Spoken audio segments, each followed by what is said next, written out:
Hosea chapter 8. Put the trumpet to your lips. Something like an eagle is over Yahweh's house, because they have broken my covenant and rebelled against my law. They cry to me, my God, we, Israel, acknowledge you. Israel has cast off that which is good. The enemy will pursue him. They have set up kings, but not by me. They have made princes, and I didn't approve. Of their silver and their gold they have made themselves idols, that they may be cut off. Let Samaria throw out his calf idol. My anger burns against them. How long will it be until they are capable of purity? For this is even from Israel. The workman made it, and it is no God. Indeed, the calf of Samaria shall be broken in pieces. For they sow the wind, and they reap the whirlwind. He has no standing grain. The stalk will yield no head. If it does yield, strangers will swallow it up.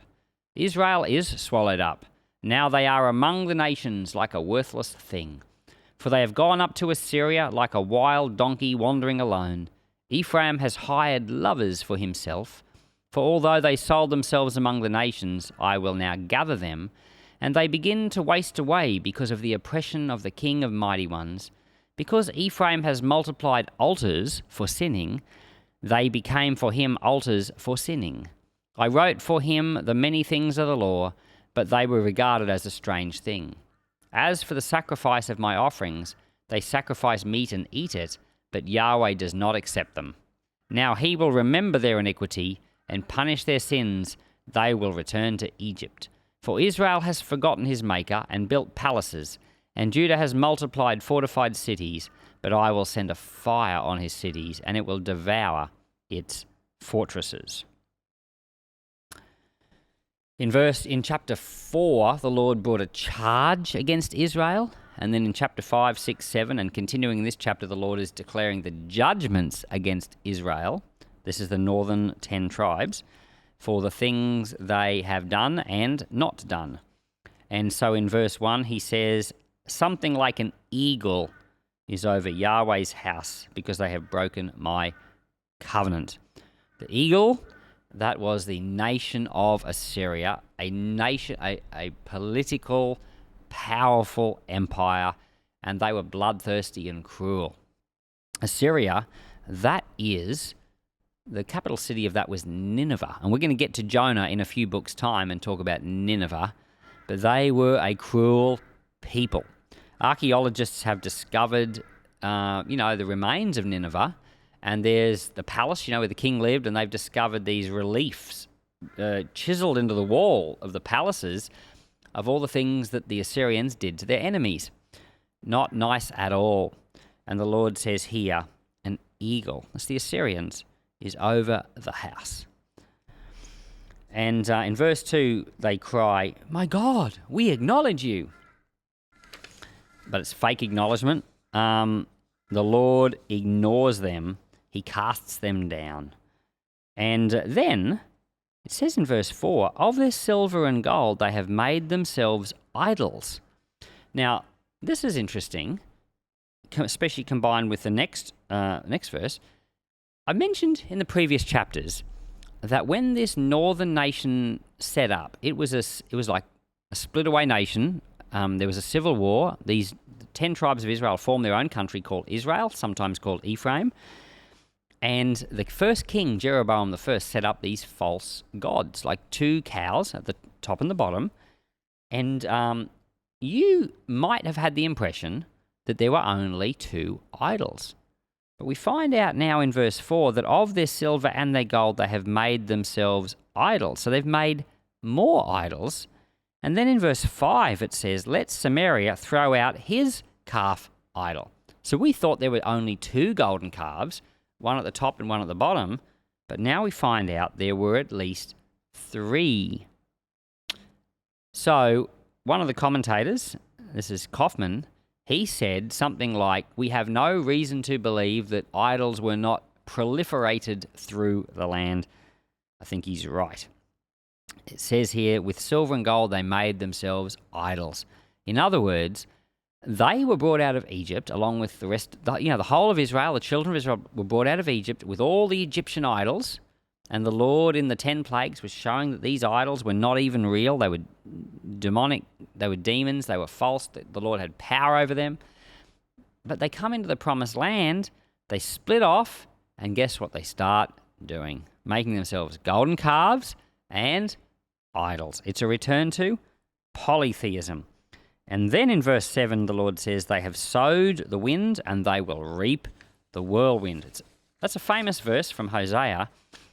But we know that when you sow something, that's what you reap. And you reap it back more times. So if you plant a tomato seed, you get a tomato plant, which has many tomato seeds. And so if you sow, the nation of Israel is sowing into this false path. They, out of that false path, have reaped destruction. And so what we sow is what we reap.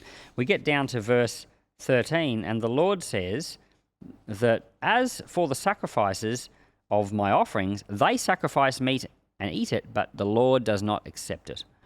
So there's a point where they even offer sacrifices to the Lord, but he refuses to accept it. It's not okay.